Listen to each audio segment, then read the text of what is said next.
Mesdames, Messieurs, bonjour et soyez les bienvenus sur la chaîne YouTube Lalla Mimouna. Alors avant de parler du papier, qui est notre sujet aujourd'hui, je voudrais dire quelques mots pour essayer de satisfaire ceux qui ont trouvé que j'ai peu parlé du parchemin la dernière fois quand j'ai traité le sujet des supports de l'écriture. J'ai quelques informations à ajouter, mais je voudrais d'abord dire que je n'ai pas oublié de parler du cuir. On dit, tu n'as pas parlé du cuir, qui est aussi un support de l'écriture. Eh bien non, le parchemin, c'est ça. Le parchemin, c'est quoi? C'est une peau d'animal qui a été apprêté, traité pour servir de support de l'écriture. Voilà ce que veut dire un parchemin. Alors, dans les ouvrages de référence dans le domaine de l'histoire, on nous apprend que le parchemin a été inventé à Pergame, une ville de Turquie qui s'appelle aujourd'hui Bergama, qui était autrefois la capitale d'un royaume, et puis c'était un centre culturel important dans la région. C'est donc à Pergame qu'a été inventé le parchemin. Alors, un peu plus loin, ils nous disent que, dans un autre texte, il aurait été inventé à Pergame.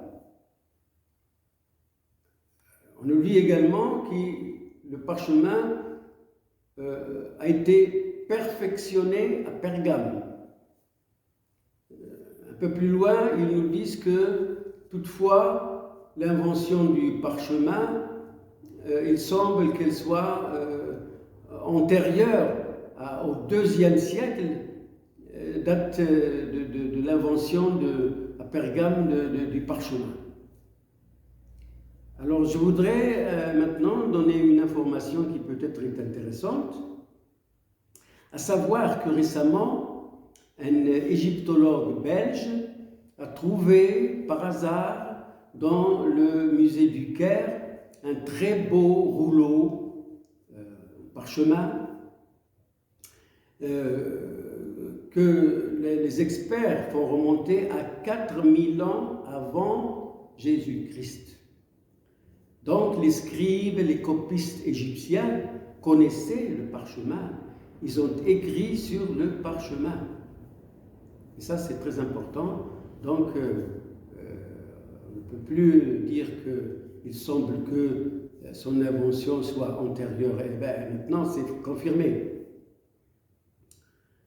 Alors, donc, voilà, l'essentiel, c'est donc le parchemin, c'est à base de cuir, à base de peau d'animaux. Alors, à propos de ces animaux, on nous parle de chèvres, de moutons, de préférence, de veaux. Mais ce que j'ai remarqué aussi, par exemple, dans Wikipédia, ne dit pas un mot sur la peau de gazelle. Alors que dans la civilisation arabo-musulmane, eh bien, la peau de gazelle a joué un rôle très important. Il paraît même que le parchemin à base de peau de gazelle est un parchemin de très bonne qualité. Ce qu'on appelle en arabe riq al-ghazal. Bon, bref, vous voyez que même Wikipédia a oublié des choses à propos du parchemin. Bon, voilà. Maintenant, je voudrais passer au papier qui est venu détrôner le parchemin qui a connu un âge d'or, comme je l'ai souligné dans la vidéo réservée au support de l'écriture. Alors, le papier, on le doit à la Chine. C'est vers 105 années après Jésus-Christ que un Chinois a fabriqué pour la première fois le papier, qui va devenir un très important support de l'écriture et de la calligraphie, J'ose même dire qu'il a révolutionné le domaine de l'écriture et de la calligraphie. Alors, le secret, les Chinois l'ont bien gardé un certain temps. Il faut attendre le 7e siècle pour voir le papier arriver au Japon.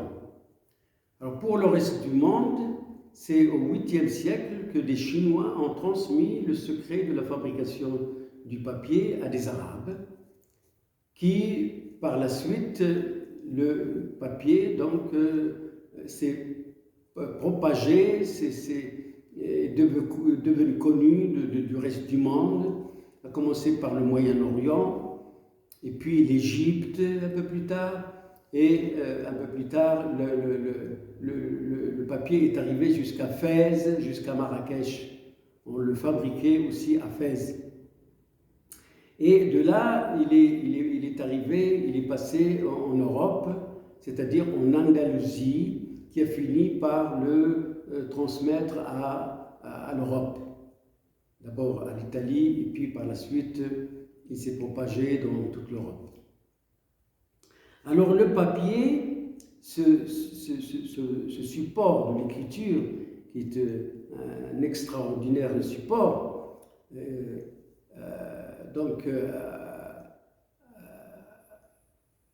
a détrôné le parchemin. Et puis ce qui est important, là où je vois la révolution, c'est que le papier,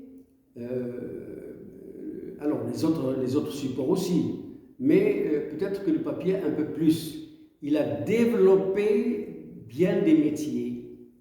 Alors bien des métiers sont nés du papier qui nous a donné le livre, une merveille. Alors par exemple, nous avons la miniature, l'enluminure qui a toujours accompagné le texte qu'elle a magnifié. La calligraphie a fidèlement accompagné l'écriture. Donc l'enluminure, la reliure également, et puis avant que le papier arrive entre les mains de l'enlumineur ou du miniaturiste ou du relieur, eh bien il a été traité, il faut le traiter. Il faut le traiter pour qu'il soit d'une part lisse et puis un petit peu quand même absorbant également. Alors voilà, le papier a donc révolutionné le domaine de l'écriture. C'est un support extraordinaire qui malheureusement de nos jours est en train de connaître un déclin, qui est en train d'être complètement détrôné par ce qu'on appelle les computers, les ordinateurs, les téléphones portables, et puis toute cette intelligence artificielle a fini par détrôner, par faire disparaître.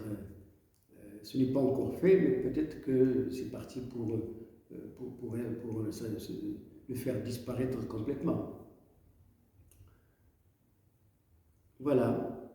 Alors, je voudrais ajouter pour les jeunes, si c'est possible, de continuer quand même à aimer la lecture.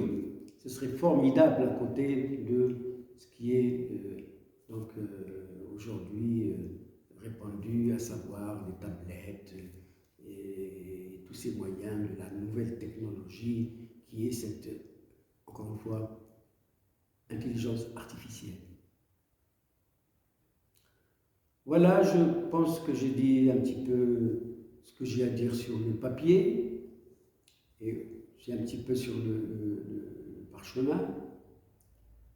Maintenant, si vous pouvez m'aider en m'envoyant des commentaires pour que je puisse mieux faire, parce que je suis un amateur, hein, je me suis lancé là-dedans comme ça. Et puis bien faire peut-être, ce serait très gentil. Et puis, je voudrais vous donner le nom de ma page Facebook. Là, il y a mon numéro de téléphone, vous pouvez me contacter. Mais mieux encore, c'est faire des commentaires sur la chaîne YouTube, sur une vidéo ou un sujet ou un autre. Donc, ma page Facebook, c'est Découvrir et acquérir. Je vous remercie beaucoup de votre attention et à bientôt pour parler peut-être d'un autre support qui sera l'écriture sur la calligraphie sur le zélige. Merci encore une fois.